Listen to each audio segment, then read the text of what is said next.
the parents. Maybe they will encourage them.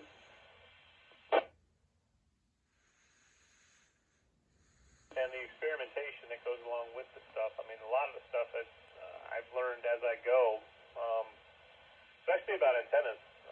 I was skeptical about building my own first dipole, but I built a 10-meter dipole, and man, I tell you what, I turned my radio on, I was like, holy crap, man, I got a lot of signals, and people were hearing me just fine on, 10 watts, and then I cranked it up to 100, and I didn't have any talent or anything in it. It was resonant on 10 meters.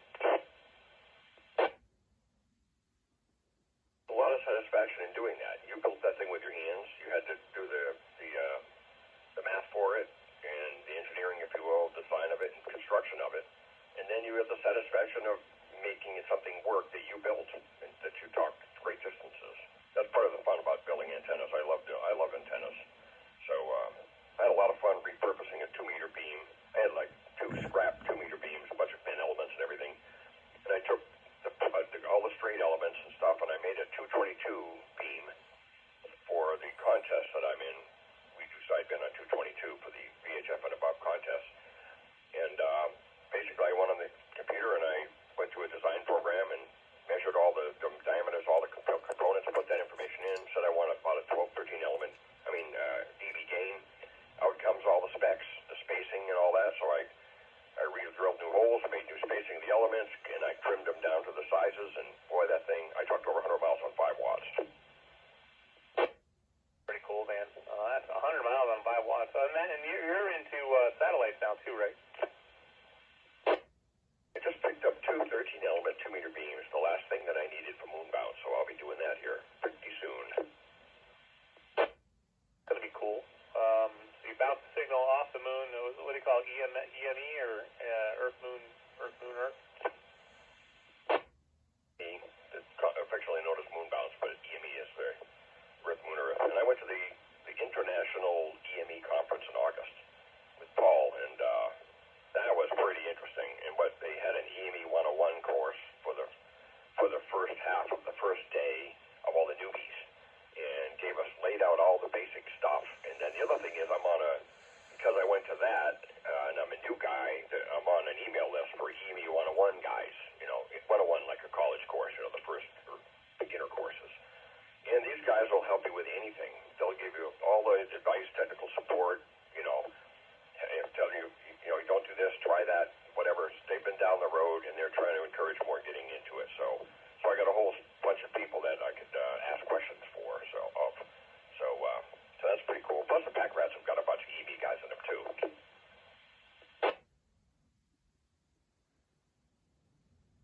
I got into that yet. The next thing I want to learn, let's see, come end of January, hunting season will be over.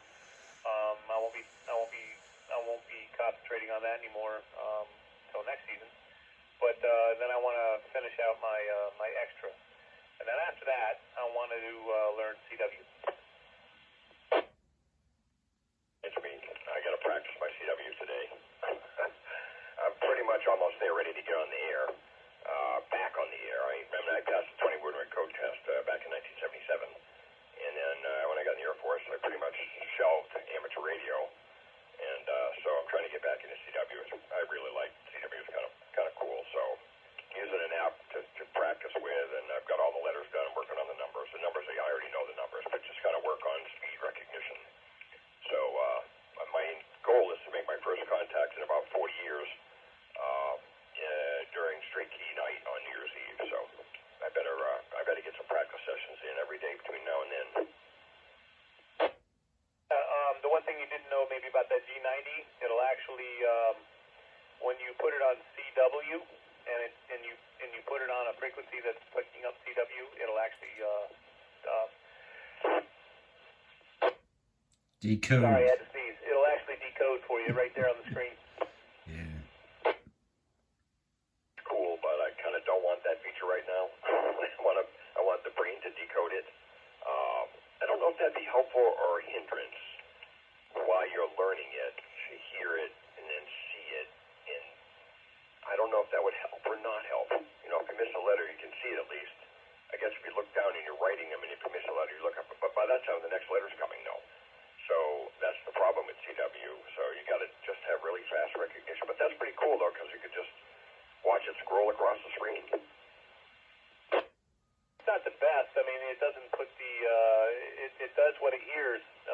It's not going to make the word, you know, it'll put it all together for you, but you'll have to still decipher a little bit of it. But the nice thing is that, you know, when you start hearing the rhythm, because I hear it's all about a lot of rhythm too, you know, with the keying,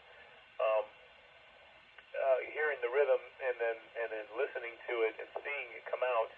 I think I could put, you know, my brain will put two and two together because I'm more of a visual learner than I am a visual audio learner than I am book reading. Start, I have a piece of advice. Learn the letters sent at a faster pace, you know, like 15 to 20 words per minute. Don't learn the letters being sent at the speed of 5 words a minute. Because what you're going to do is you're going to make yourself a barrier. You'll have trouble getting past. If you learn the letters sent quickly and then a big space between each letter, what will happen is you can shrink the space between the letters, but if you increase the speed of the letter sent, you're going to have trouble with that. So you learn it at a pretty good speed, the letter sent at a good speed with good spacing between it, and then your speed will pick up automatically as you go. Suggestion?